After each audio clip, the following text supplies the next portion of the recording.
Hi everybody, welcome back to the channel. I'm here again with Pastor Ryan, and we're going to be talking today a little bit about toxic Christianity and a little bit about Lucifer. As you know, if you've watched all of our episodes up to now, and there's 30 something or maybe 40 something, I didn't count them before we started recording, but we had a lot to say about Lucifer, but we still have a lot to say about other things. And so today we're going to be talking a little bit about the God as presented in Lucifer and the Bible and in our current society. So I'll throw it off to Brian, first of all, as usual, and ask him about the God we see in Lucifer. Well, I mean, I think this whole idea of talking about toxic Christianity, I mean, we agree on your view of God impacts, how you live. And so that's why it becomes important. On Lucifer, I don't think anybody's looking to Lucifer necessarily for how to believe in God. But what Lucifer does present is a lot of things. It kind of carries out to a logical end ideas that other people kind of throw around as theory and build their lives around them. So I do think that's true. So to me, the way Lucifer dealt with it, obviously they have to deal with it a certain way.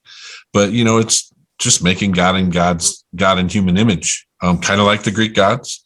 Maybe they made them a little nicer than Greek gods, right? Like a little more like how we would like a human to be.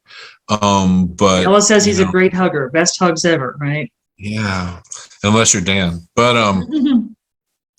but no, so I think, when we look at the different images, I think ultimately when you draw down to the root of different ways that Lucifer depicted it, you do start to see traits that people build their lives on.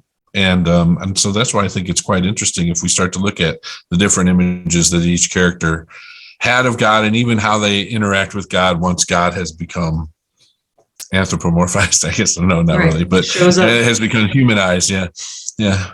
Well, Chloe even says, you're a terrible dad. And then she says, like, respectfully, right?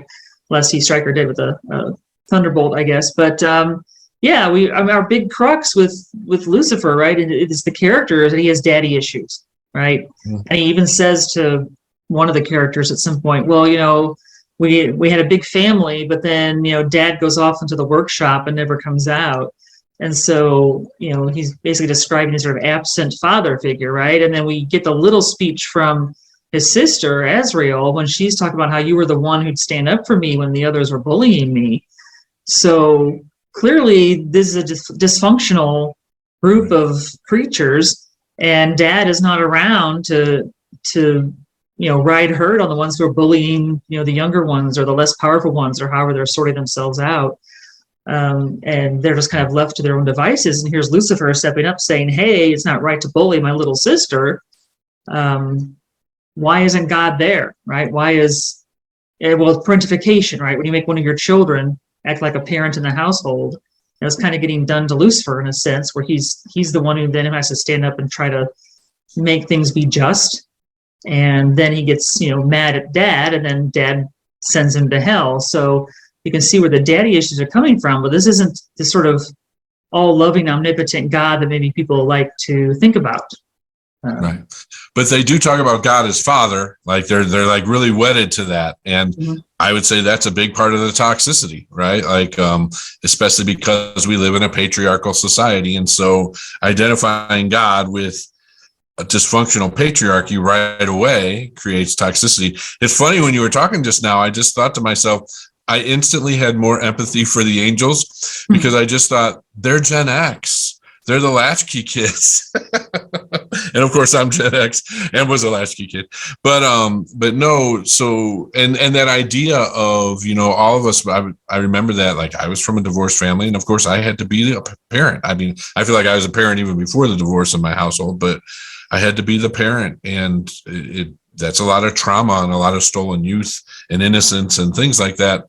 And so that is something you see, and Lucifer becomes the surrogate daddy, right? And it's interesting, because even with my sisters, I often have felt like a little rebellion from them, because it was like I was the disciplinarian, and I was the one who made the rules, and I was the one who enforced order, and told them what to do and made them do it. And And so it wasn't fair that I had to be in that position. And I think that's very much, I think Lucifer goes overboard on the daddy issues. Obviously, we talk about him whining all the time, but there is that sense that an absent parent then creates a burden, usually on the oldest. And in our patriarchal society, the oldest boy, especially, right?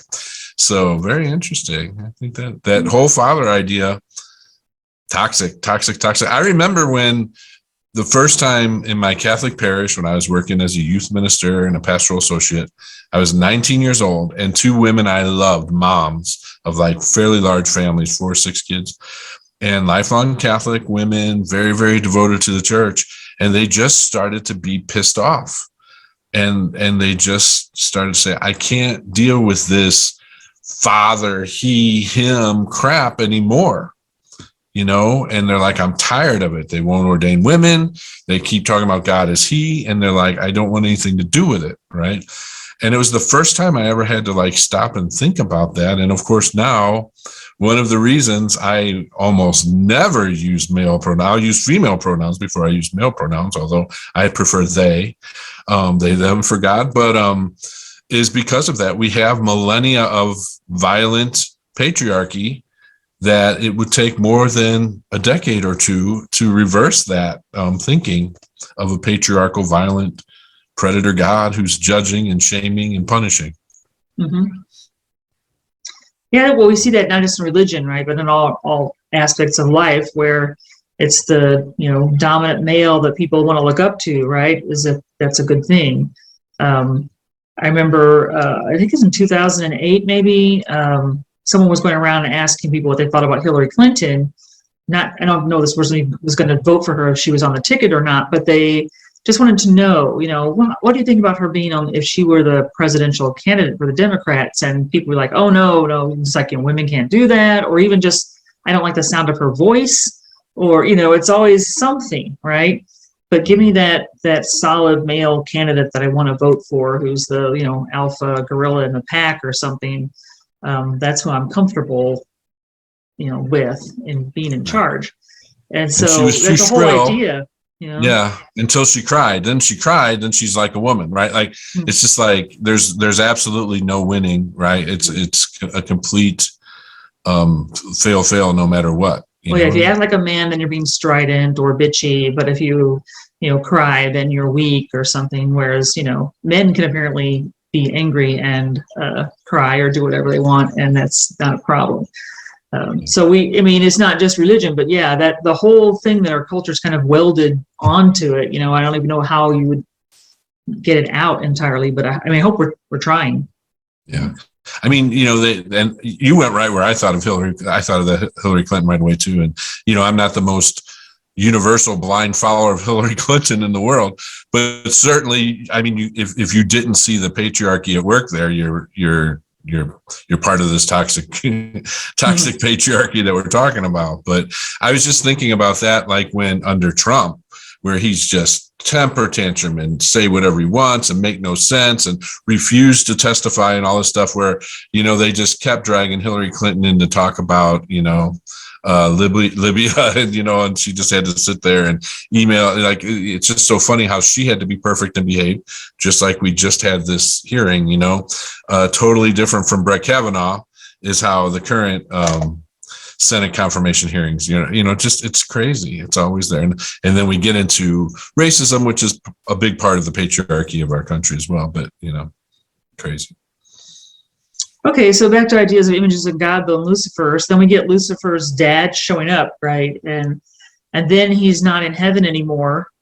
So then Ella starts to feel this lack of a God to pray to, even though she doesn't realize that it's because God's wandering around in human form, and then he decides just to be completely absent and to wander off into this other dimension, to be with his wife again. So then there's no God. But is the universe really different if he's just been tinkering in the workshop for the past 13 billion years or whatever and not paying attention? So what's the difference, right? And so then we have to decide who's going to replace Dad, right? Well, I don't know. Do we need a replacement? Because what kind of job was he doing? But then all the people who get put up for replacements again are male characters, right? Michael wants to be God, then Lucifer thinks he wants to be God, and then Amenadiel ends up as God. Were any of the female angels put up as serious candidates?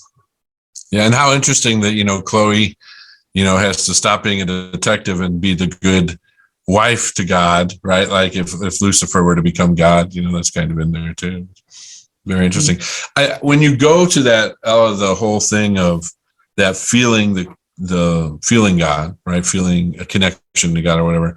That is where I really hover around with this whole thing of, I tend to think of God as like order in the universe, energy, like even like goodness or love. And I think we're all made of that, so I would almost say we're all made of God. And there's even Christian early patriarchs that said we become full of God, we become divinized. They actually use that word, right? We become very much full of God, like God. But so if I think that, if I'm just thinking in terms of science or quantum energy, that is very cold and dispassionate and distant, like we're talking about what they're complaining about God. But then I sense a relational consciousness to the universe. And for me, that's the God that makes me believe in God.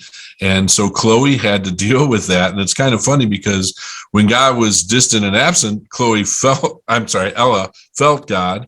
But then when God was imminent, then Ella no longer felt God's presence. It's kind of interesting. I guess when he was being a human and wandering around, she couldn't sense him. The sensing powers only work when he's in heaven, I guess, even if he's not paying attention.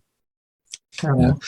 And I guess that kind of goes to my thing about one of the scariest, most toxic things that people do is to put God in human image, whether they realize it or not. But almost every image of God that we get is really just people projecting human image, their own likes and dislikes and beliefs and disbeliefs. Well, people seem very clear on what God wants and doesn't want sometimes, right? They and know. It's always what they want and don't want. Always somehow always coincides, yes, with what their personal agenda is also God's personal agenda.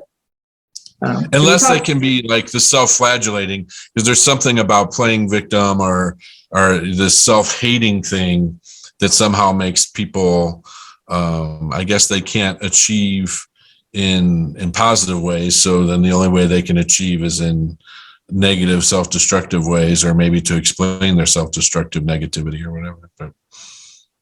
Well, there's certainly, in the past 2,000 years, God has been very authoritative, right? He's been like the power behind the throne when, Europe was Catholic, right? And so you always had this thing hanging over you as if the priest isn't happy, then the bishop's not happy or whatever, and then the Pope is going to tell God on you or something. But there's this hierarchy of entirely men who are going to decide your life and the things that you need to do or want to do or else, right? And so we still have that God hanging around. Yeah.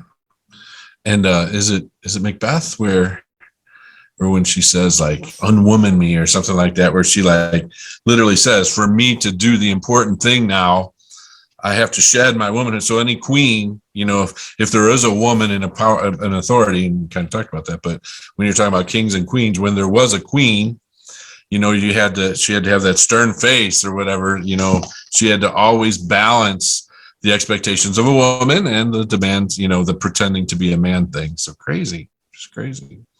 Came back to patriarchy again. Interesting. Well, yeah. So the toxic Christianity. So we don't really get a lot of discussion on Lucifer about original sin. But that is one of the big things that Christianity has done over the past couple thousand years, is right to convince people we're just born bad, right? You're born deserving hell. And so you're going to have to live your life trying to work yourself out of that pit. Yeah. And so again, for me, toxic equals making God in my image, right? And healing, or I would say truly divine, is to realize I'm in God's image. And people always worry about relativism, right? So in other words, if I'm in God's image, then I can just do whatever I want. And and so if everybody did that, then, But this idea, it's not that we're just in God's image, but we're in God's image and we're good. And so I definitely, even when I was a Catholic school teacher, I struggled. And I tried to soften as much as I still remember I taught Thomas Aquinas, which is realized eschatology. And the very first line of that diagram that I always taught was, we are born fully human.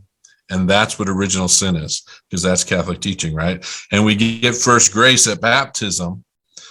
And so then we begin to grow in grace. And of course, another toxic aspect of Catholicism is you have to earn your grace, as opposed to the Protestant version that says we all have grace. But then that becomes toxic when it's like, well, I can be as horrible as I want because I'm already saved, versus I have to earn it. And so I'm never good enough, right? Like, so the two sides of the same coin, really, because the same thing, I would say the problem with people who think that faith is about belief is, again, what we believe impacts how we act. And if we believe in a toxic God, whether he's absent father, like we see in Lucifer, or whether he's shaming, punishing, judging, constantly waiting to punish us or catch us, no matter what we believe, if we really believe that, then we treat other humans that way. But that's a human image of God. Yeah. But love in action, like the whole point of Christianity to me, the only reason that I can buy into this, this Christian branch of people who pointed to God, is this idea that we act with love. We reflect God's love. We reflect God's abundance. We work together to build heaven on earth. That's the whole point of it.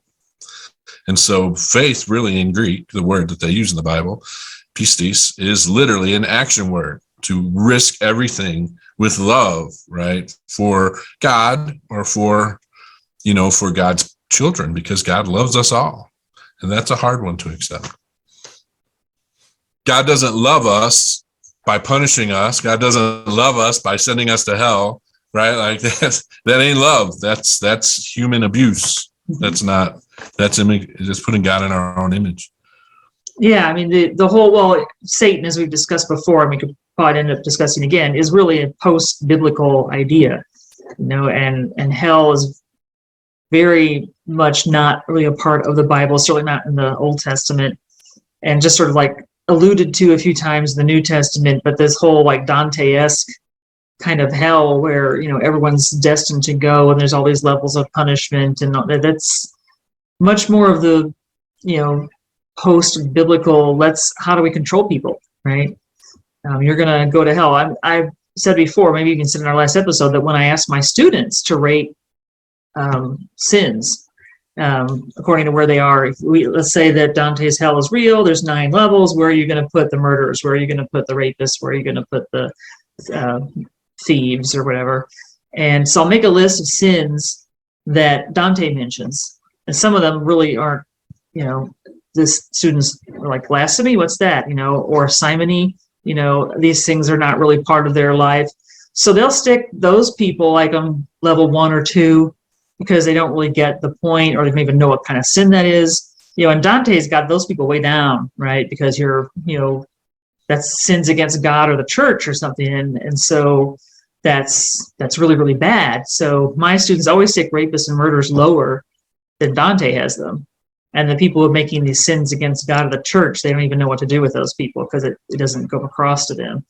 So, this having this idea of this punishment, is so not really biblical, that it fascinates me that I guess it caught on because it's cool to think about, I guess, or it's interesting to think about, and it's a way to control people, I suppose.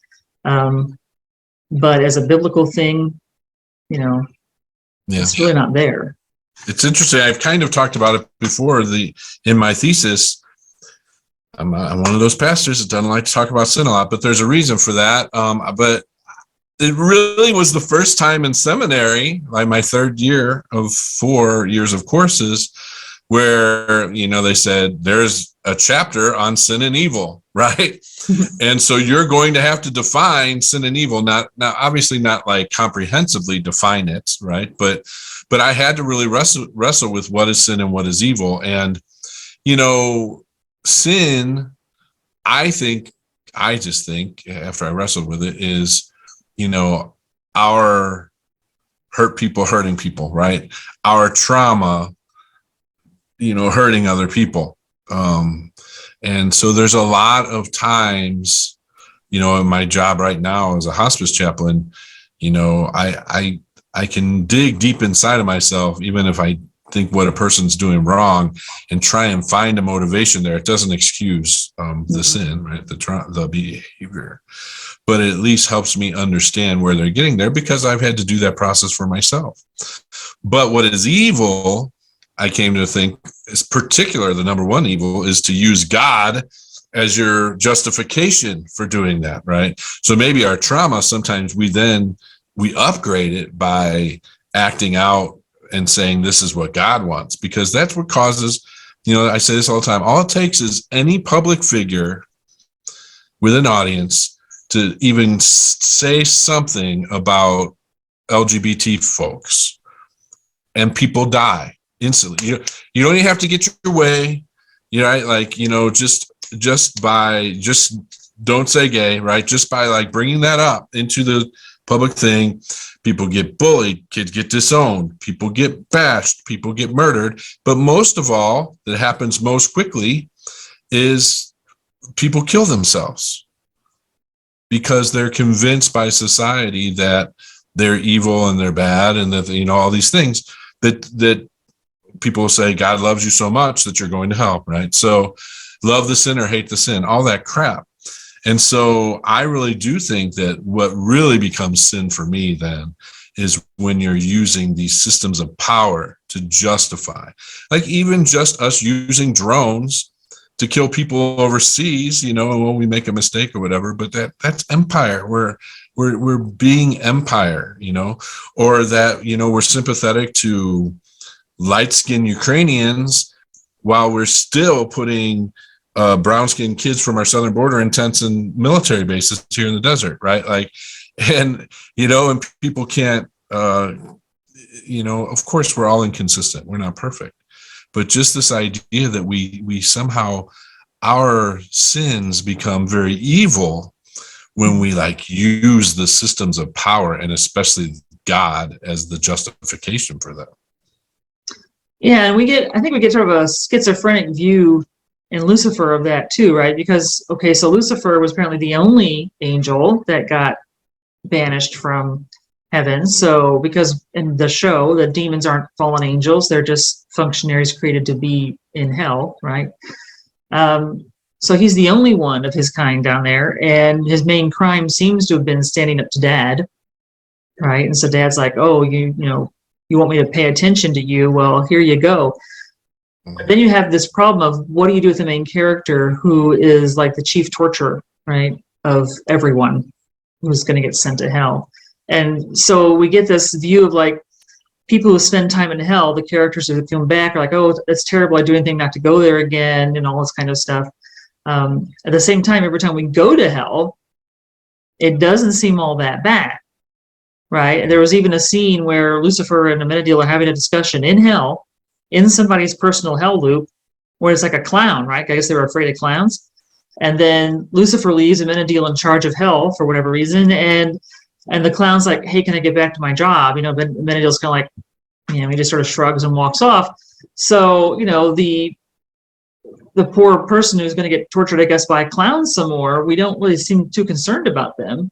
At the same time, you want your main character to be sympathetic, so hell can't be that awful, right? So, well, you get that justification, like you said, the schizophrenic justification that says, I love you, and so I'm going to punish you, or whatever. I love you, I'm going to destroy you. Because we do get that, and we even find ourselves saying that oh, well, we're most cruel to the ones we love, or whatever, because we're looking at that image of God and we're justifying it, right? But because not only was Lucifer the only one punished, but everybody's still mad at him because he's God's favorite. Right? That's really, even the Catholic Church, before they used the toxic language, in my upbringing, I was raised that they said queer people are in God's image, and so they are good and have dignity. And then they would say they just have the extra burden of not being able to have sex because it has to be matrimony, blah, blah, blah. So again, it was kind of like, oh, well, they're loved and they're good, but they're not fully good and healthy. That's long before I ever heard intrinsically disordered and objectively evil, that's just ridiculous. But just the idea that kind of makes it sound okay to people to say, oh, well, you're good, but, it still causes people to get bashed, get disowned, get murdered, kill themselves, right? So we did see what the governor of Utah, so about 2 weeks ago, did not sign that bill into law that was going to basically punish trans athletes. And then, part of his reason for not signing it was he's like, there's only like 4 trans athletes in the state, and there's only one of them who's like still competing. And why are so many people worried about this one person? And I don't feel like this is, a just law, and I would rather see these kids be alive. And that was the first time I remember hearing someone say something like that. Yeah. My denomination, Metropolitan Community Churches, MCC, had to open a refuge in Salt Lake City, or, for all of Utah, because so many like 12, 13-year-olds were being just thrown out, not even because they identified. And this is something I point out about gay bashing all the time, is a kid doesn't even have to identify as gay or no. And most of us didn't even know we were gay when people were calling us faggots and beating us up and stuff like that. But for a parent just to suspect that their kid was gay and intransigently so, then they would just throw them out and disown them. And so I was really relieved to hear that governor saying that, but with the Florida one, everybody's like, oh no, it's not about abusing LGBT people. It's just saying no sex ed before, a certain age. But it's just so funny, because what they mean is you can't talk about people's same gender loving parents. You can't talk about your, gender nonconformingness, but we will constantly divide everybody into boys and girls. We will constantly talk about mommies and daddies. We will constantly talk about where babies come from in hetero couples. So yeah, it's just like, all that is so fraught. So kudos to that Utah governor. I'm sure though, to be a politician in the United States, they have to be all talking about God all the time. And so ultimately they'll have to do that whole thing of like loving the sinner and hate the sin kind of thing.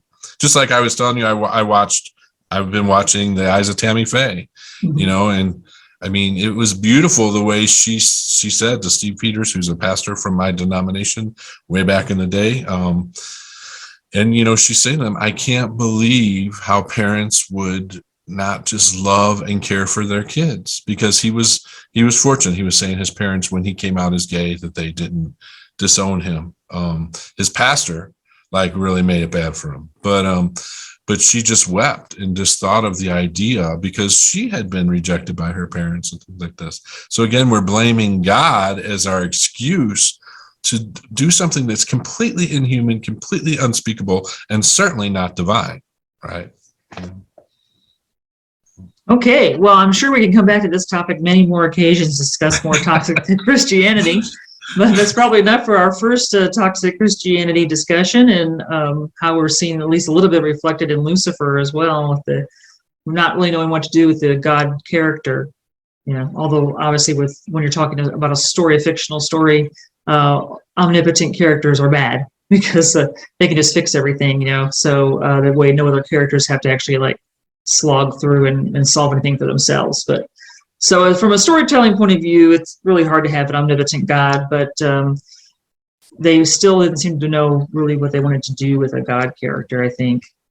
So they had to create God in human image. You're right. They had to. I think the key for us is to realize that we're always doing that too, and that we have to remember that God is never limited by even what our brain can wrap our mind around, right? So, all right. Well, thanks very much for joining me again. And if you like this video, then please hit like and subscribe, and you might even think about clicking on that little notification bell so you'll find out when I put up some more videos, and we hope to see you next time. Bye-bye. Bye-bye. Thank you.